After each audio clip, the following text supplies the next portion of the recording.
Olá a todos! Hoje nós vamos abordar um pouco sobre a avaliação e a terapia das disfunções respiratórias. Então, iremos observar as características das alterações que ocorrem na respiração e a abordagem terapêutica que iremos direcionar, né, terapia fonoaudiológica, a fim de sanar com essas alterações e adequar a função respiratória. Claro, tudo dentro da limitação do paciente, de acordo com a alteração que ele apresenta, se funcional ou se apenas por hábito. Então, a avaliação ela deve ser criteriosa e para isso a gente precisa lançar mãos de protocolos, de instrumentos, ferramentas que irão nos fornecer dados qualitativos e quantitativos dessa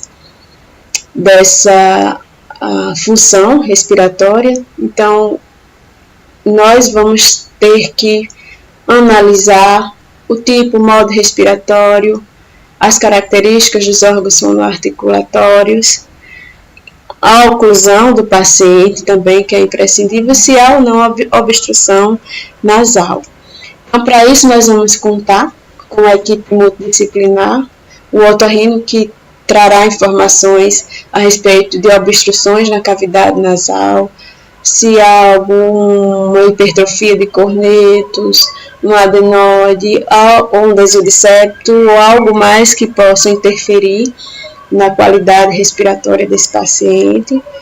Vamos precisar da avaliação de um ortodontista que irá dar seu parecer quanto à oclusão do paciente, intervir com o uso de aparelhos, nos casos que julgue necessário, a fisioterapia, né, que irá adequar a postura global do paciente e também fazer algumas abordagens no aspecto respiratório, o cirurgião bucomaxilo, que irá intervir de forma cirúrgica caso o aparelho ortodôntico não tenha um resultado satisfatório, ou seja, necessário realmente a intervenção cirúrgica, então o bucomaxilo irá intervir.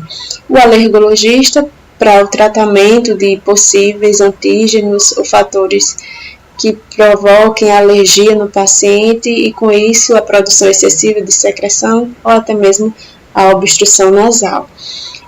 E nós, fonoaudiólogos, para adequarmos a função respiratória, né, de acordo com as características que iremos observar. Na avaliação, a primeira coisa que iremos identificar são o tipo e o modo respiratório do paciente.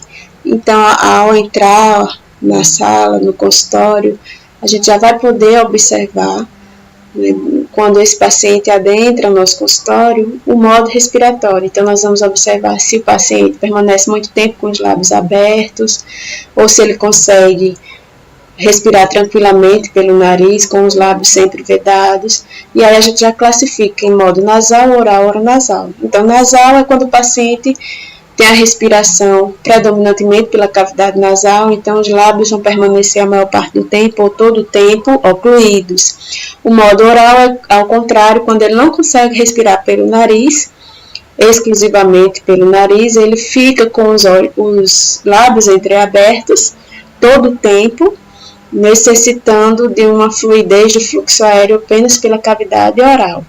Ou pode ser ainda oronasal, quando além de respirar pelo nariz, o paciente também respira pela cavidade oral, que a gente chama, então, de uma respiração de modo oronasal.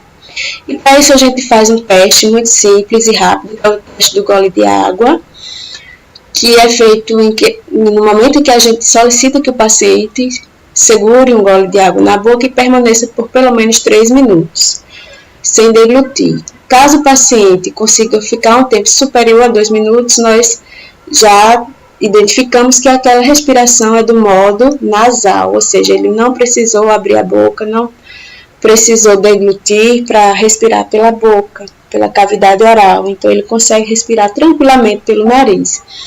E, pelo contrário, ele não consegue permanecer mais de 1 minuto, sempre com um tempo inferior a 1 minuto, então ele não consegue permanecer muito tempo, então a gente diz que ele tem uma respiração oral, né? Ele não consegue fazer uma respiração nasal por conta de alguma obstrução. Outro aspecto que iremos identificar é o tipo respiratório. O tipo respiratório ele é detectado pela movimentação tanto do tórax quanto do abdômen. Então, se o movimento predominante é o torácico, essa parte mais costal, mais superior, nós dizemos que a respiração desse paciente é superior ou costal, como o próprio nome diz. Se a respiração predominante for a parte mais inferior, essa região abdominal, nós chamamos que a respiração é diafragmática ou respiração inferior. E se, por outro lado, ambas as regiões se movimentam, então nós dizemos que a respiração é costo-diafragmática ou misto, ou seja, o paciente respira tanto com uma movimentação evidente de tórax, quanto a movimentação do abdômen. Vou salientar aqui em pessoas sadias, a posição em pé ou sentada vai favorecer essa respiração mais superior, ou torácica ou costal, né? Essa em que a região da costela, a região mais superior, irá se movimentar. Então, a gente pode fazer esse teste. Quando a gente está sentado ou em pé, a gente vai observar que é bem mais fácil respirar pela região superior costal. Por outro lado, quando estamos deitados, é bem mais fácil, é bem mais evidente respirarmos pela região diafragmática, a região abdominal inferior, né? Então, nós percebemos com nitidez essa facilidade quando estamos deitados. Um instrumento bastante eficaz que poderemos usar para identificar o modo respiratório, se oral ou nasal, ou oronasal, é a placa oronasal adaptada por Suzanne Barr, ou POAS, ok? Então, é uma placa metálica, observem que ela é toda milimetricamente, né, dividida em quadradinhos, justamente para vermos a assimetria do fluxo aéreo. Então, a placa metálica em forma de L, a gente posiciona essa placa no terço inferior do paciente e solicita que, antes mesmo de realizarmos a limpeza com soro fisiológico desse paciente, ele expire, inicialmente com os lábios ocluídos e depois com os lábios desocluídos. E aí a gente vai verificar se há escape aéreo, nasal ou oral. E aí, diante disso, nós faremos o contorno com o lápis e vamos identificar a simetria desse vapor que foi evidenciado, né, na placa de Suzanne Barr. E aí, ao fazermos isto, a gente faz a transcrição, a folha de registro, para arquivarmos, né, os dados expiratórios desse paciente.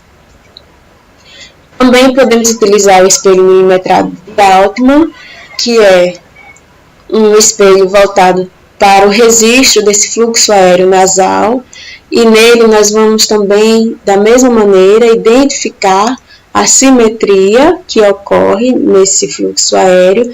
Porventura, se houver alguma assimetria, um lado mais desenvolvido que o outro, se houver, por exemplo, um desvio de septo, então o vapor que sai de um lado vai ser menor que o outro, dependendo de para onde foi esse desvio, se para a direita ou se para a esquerda. Se houver uma hipertrofia de cornetos em algum dos lados, também vai haver assimetria. Ou se houver obstrução, não terá uma passagem, um registro bem nítido desse fluxo aéreo nasal. Então, qualquer assimetria que exista vai ser registrado no espelho milimetrado. E da mesma forma, esse desenho será transcrito para a folha de registro, e em que a gente vai observar a possível assimetria, ou uma obstrução, que haja um desvio de septo. na cavidade nasal. Outra ferramenta importante é a análise cefalométrica. Esse exame é realizado pelo ortodontista, então ele fornece para a gente essa imagem cefalométrica e nós vamos, por meio deste exame, classificar o tipo da face do paciente, observar o espaço nasofaríngeo e a inclinação dos dentes. Então, aqui nós vamos observar que há uma inclinação dos incisivos centrais, com uma sobressalência, né? Nós vamos observar que há o espaço aeronasal do paciente, o espaço faríngeo, há uma redução, né? Então, tudo isso é observado com os dados da cefalometria. A gente vê aqui também lábios entreabertos, né, já subentendendo que esse paciente possui uma dificuldade de oclusão aqui, uma alteração oclusiva, né? Vamos observar também como está a postura de lábios desse paciente. Então, se esse vedamento, se há um vedamento e se ele é feito com ou sem esforço. Para isso, a gente precisa saber que o lábio inferior deve cobrir os incisivos superiores em pelo menos 2 milímetros. E da mesma forma, o lábio superior deve cobrir os incisivos superiores em 2/3 do tamanho dos incisivos, do tamanho do dente. Então, para que haja esse vedamento, não pode haver encurtamento do lábio superior, então ele deve estar num tamanho proporcional, cobrindo os 2/3 dos dentes incisivos superiores, e da mesma forma, o lábio inferior também não pode estar, né, projetado para frente ou com alguma dificuldade de selamento. Ele tem que cobrir pelo menos 2 milímetros dos dentes superiores.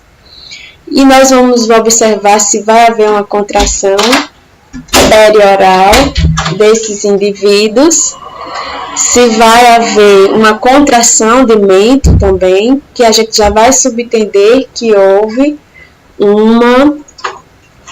uma força, um excesso de força maior para que haja um vedamento ideal. Esse aqui é um protocolo bem utilizado para que possamos identificar as características das alterações da respiração, que é o PAFORE. Então, ele é um protocolo específico para a respiração. Então, ele é voltado exclusivamente para a função respiratória. Então, nós vamos ter os dados pessoais desse paciente, vamos fazer uma entrevista inicial que vai questionar justamente sobre o estado do sono do paciente, como é esse sono, se é agitado, tranquilo, que horas deita, sobre a saúde respiratória, se ele tem resfriados, se são constantes ou não, rinites, bronquites, etc. Informações quanto aos aspectos habituais diurnos, então se é um paciente que vive sonolento, que vive com a boca aberta, os lábios como estão, se a respiração é ruidosa, os hábitos orais desse paciente, se ele tem uma sucção digital, principalmente esses questionamentos são voltados para crianças quando são pequenas, então a gente pergunta se chupa dedo, se chupa chupeta ou se possui algum outro hábito deletério. Se houve alguma avaliação já prévia ou se está ocorrendo algum tratamento de outra especialidade ou até mesmo do fonoaudiólogo, então especificar também.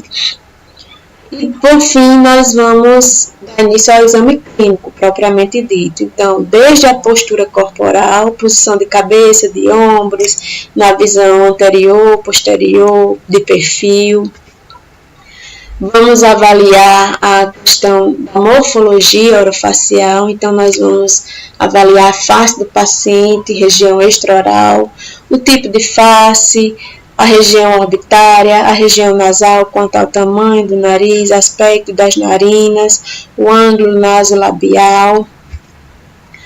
A região oral nós vamos avaliar os lábios, a postura dos lábios, a morfologia deles, se são encurtados, se são alongados, se são volumosos ou não, o músculo mentoniano, se ele vai estar hiperfuncionante, e se estiver hiperfuncionante, quais as possíveis causas, se ele está hipofuncionante ou se está normal, a mandíbula tanto elevada como deprimida, se há desvios, se houver para a direita ou esquerda. Vamos explorar a cavidade intraoral. Então, para isso, nós vamos usar a classificação de Mallampati, que é justamente olhando a relação da elevação da língua e visualização da úvula. Então, quanto menos a úvula puder ser visualizada, uma maneira simples de explicar essa classificação, quanto menos visualizarmos a úvula, região faríngea, mais grave se encontra a obstrução da faringe, da cavidade oral, pelo volume de língua, por flacidez dessa musculatura, né? Faringe, orofaríngea. Então, a classificação que varia de 1 a 4, a gravidade. Vamos observar ainda as tonsilas palatinas, se estão presentes, se estão inflamadas, a cor, o palato duro, se ele é largo, se ele é atrésico, profundo. Posteriormente, vamos avaliar a respiração, fazer a avaliação funcional dessa respiração. Então, nós vamos identificar o modo respiratório, como ela é feita, a forma, se é nasal ou oronassal, se ela é uma respiração ruidosa ou se é uma respiração silenciosa.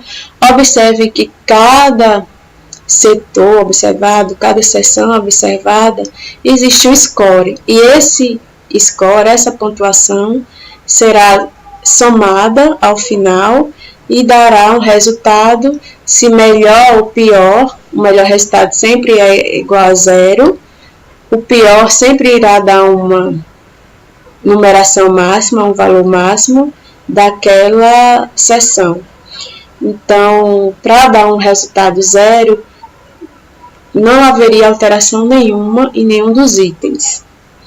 Então, considera-se um estado normal do paciente, da estrutura a ser avaliada. Após avaliarmos o modo respiratório, nós vamos usar a plaquinha de oronassal, aquela placa de Susan Barr, em forma de L, no terço inferior do paciente. E primeiro nós vamos realizar o subteste sem higienizar o nariz e sem ocluir a cavidade oral. Então, faz o registro da expiração nasal, vê se a saída é simétrica, se é maior à direita ou à esquerda, ou se é ausente a saída desse fluxo aéreo, o que detecta uma obstrução completa da cavidade nasal. E o registro da expiração oral, da mesma forma, os mesmos critérios, se é ausente a saída ou se está presente. Depois nós vamos realizar ainda sem higienizar o nariz e ocluindo a cavidade oral. E vamos ver o registro dessa respiração nasal. O terceiro subteste é após a limpeza com soro fisiológico, que a gente injeta uma quantidade de soro, faz algumas massagens verticais e pede para o paciente assoar o nariz, até ele sentir que está completamente desobstruído. E aí nós realizamos o subteste com o espelho, também sem ocluir inicialmente a cavidade oral e depois ocluindo a cavidade oral. O tipo respiratório também será avaliado, né? E a voz também não pode ser esquecida. A ressonância, se é hiporrenasal, se é hiponasal, né? Se for hiponasal, a gente já subentende que há uma obstrução nasal. No caso, depois de finalizarmos essa avaliação, nós vamos analisar os resultados. Então, baseados naqueles scores, naquelas pontuações, e tendo esses parâmetros, né, para verificarmos o que foi melhor e o que foi pior o resultado. Então, nós vamos fazer o somatório em diferentes dias, em diferentes sessões, e verificar se houve progresso, ou como está o andamento, né, das terapias após um certo tempo. Então, essa ficha aqui ela vai servir também como um protocolo de comparação, né, um período inicial de um processo terapêutico e no final. Então, observamos aqui que fazemos em diferentes datas essas reavaliações. Então, ainda com o somatório, nós vamos verificar se as estruturas estão adequadas, se possuem alteração leve, moderada ou severa, da mesma maneira com a avaliação funcional da respiração, né? Se estão adequados, se está com alteração leve, moderada, no caso de um respirador oronasal também, ou um respirador oral severo. A voz, também vamos somar os scores, a pontuação, e é ideal, é imprescindível que a gente sempre faça filmagens e fotografe essa avaliação e a imagem do paciente, tá? Antes e depois de um certo tempo.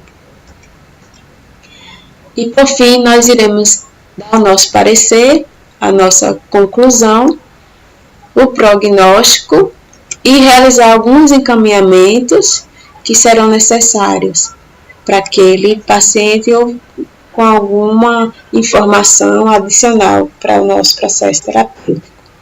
Outro protocolo também utilizado é o MBGR, que é um protocolo mais completo com relação às funções estomatognáticas. Então, ela não avalia apenas a respiração.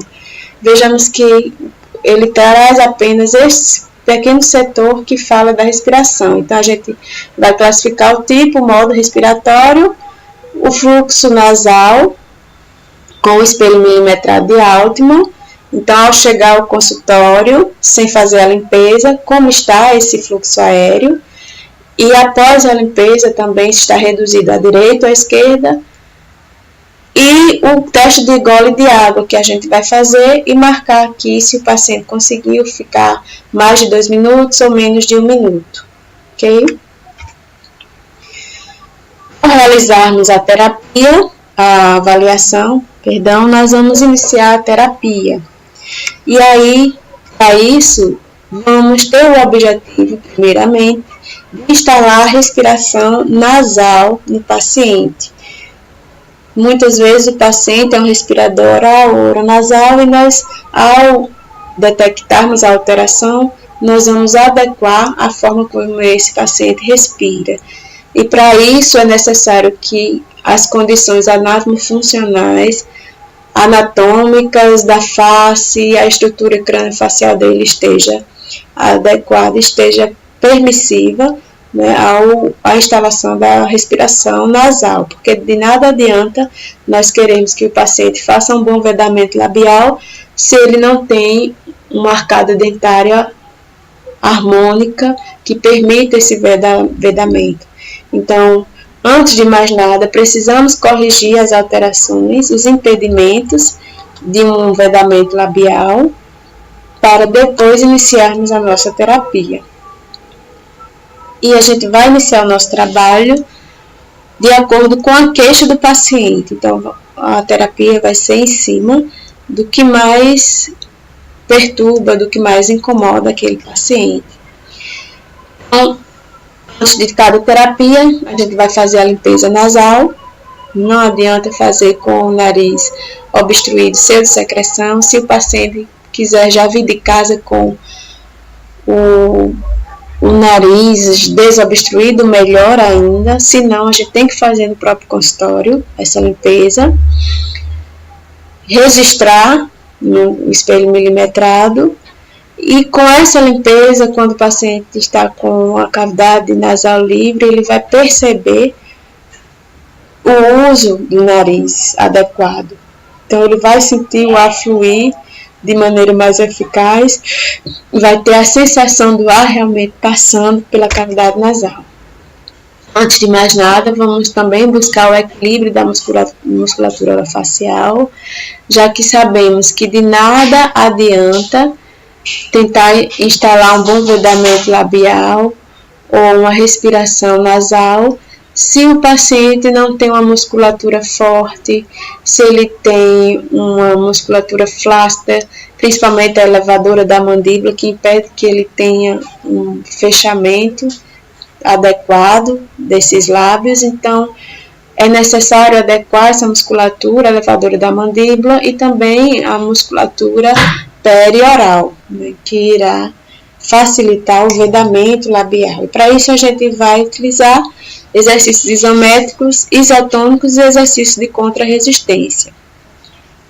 É imprescindível estarmos atentos quanto ao vedamento labial, então o paciente vai ter que estar consciente da postura de língua também, porque muitas vezes ela se apresenta largada, flácida, né, no assoalho da boca ou a postura entre os dentes, né, interpostas. Então a gente tem que trabalhar não só a funcionalidade, mas também como a postura, a conscientização de que a parte anterior da língua deve repousar na papila incisiva, né, na parte posterior dos dentes incisivos. Então ele vai ter que começar a perceber através da propriocepção, onde cada estrutura está tocando no momento onde ela deve tocar, e para isso ele deve conhecer a fisiologia da respiração, a fisiologia e a anatomia também da cavidade nasal. É importante ele saber como é o normal e perceber como o dele está alterado, o que é que está acontecendo que precisa ser corrigido. Então, nós temos alguns exemplos de exercícios que podem ser utilizados, mas a nossa literatura possui uma vasta gama de exercícios, né? Um vasto número de exercícios que podem ser realizados. Então aqui nós temos apenas alguns modelos, como estalar lábios, de 3 séries de 20 segundos cada um, para fazer um fortalecimento dessa musculatura perioral e labial. Cobrir o lábio inferior com o lábio superior e vice-versa, né? Também cobrir o lábio inferior com o lábio superior e o lábio inferior com o lábio superior com o inferior. Então a gente vai poder fazer esse alongamento desses lábios, né? Inicialmente a gente tenta cobrir o lábio inferior usando o superior e depois cobrir o lábio superior usando o inferior. Então, 3 vezes, segurando por 20 segundos. Esses segundos eles podem variar de 10 a 20, dependendo da condição do músculo. Se o paciente se queixar de dor ou de fadiga, se apresentar tremores, então nós reduzimos esse tempo. Mas isso vai depender realmente de cada paciente. Então, varia de 10 a 20 segundos. Bico fechado sustentado, pode ser também o beijo, né? O beijo sustentado por 20 segundos, 3 séries cada um. Sorriso aberto, sustentado, então a gente vai esticar o máximo possível esse sorriso e mantê-lo lá, sustentado por 20 segundos. Lateralização da língua afilada fora da boca e realizando uma contra-resistência. Então, nós vamos projetar a língua para frente e afilar, e com a espátula, na lateral da língua, nós vamos fazer uma força, digamos, para o lado esquerdo, com a espátula, e o paciente terá que fazer a força com a língua contrária à espátula. Então, ela vai tentar empurrar a espátula com a língua para o lado direito, ok? Então, é uma força de contra-resistência para fortalecer a língua.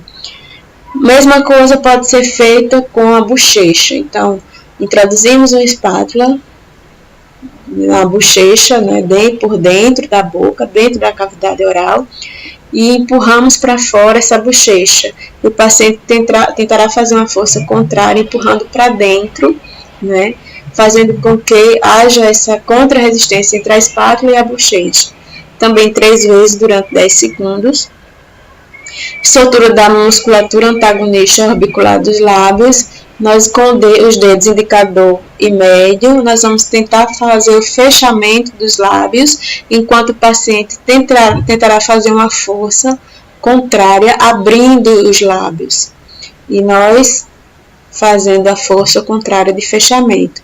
E os exercícios de sopro, enxebola, língua de sogra, outros exercícios que possam trabalhar a força, a resistência do sopro, vão ajudar tanto a trabalhar o bucinador, como também a musculatura perioral e o vedamento nos lábios. Além dos exercícios de sucção, né, que principalmente o bucinador e os músculos periorais irão ser trabalhados nesses casos.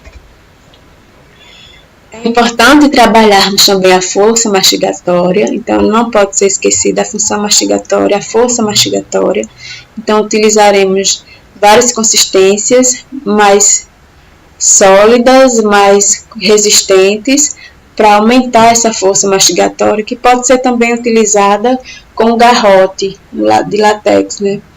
Então, a gente vai pedir para o paciente realizar intrusões, mordidas ou mordeduras no látex, ou utilizar o amendoim, o pão de queijo, alimentos mais borrachudos, mais consistentes, para trabalhar essa força dessa musculatura mastigatória.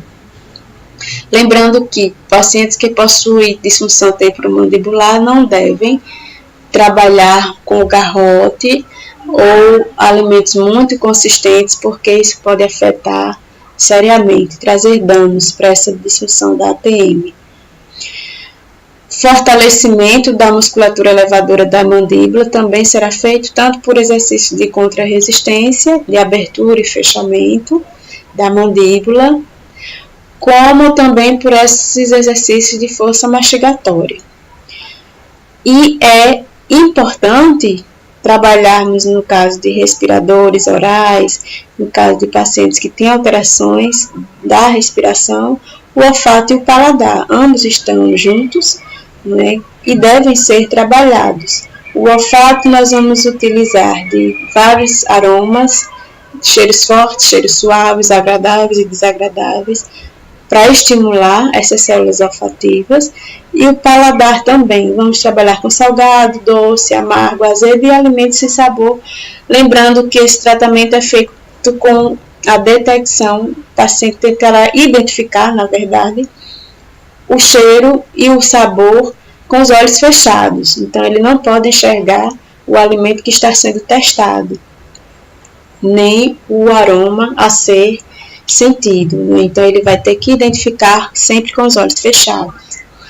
Aqui são algumas referências que vocês poderão se aprofundar no assunto, e demais dúvidas nós podemos tirar no ambiente virtual ou em sala de aula.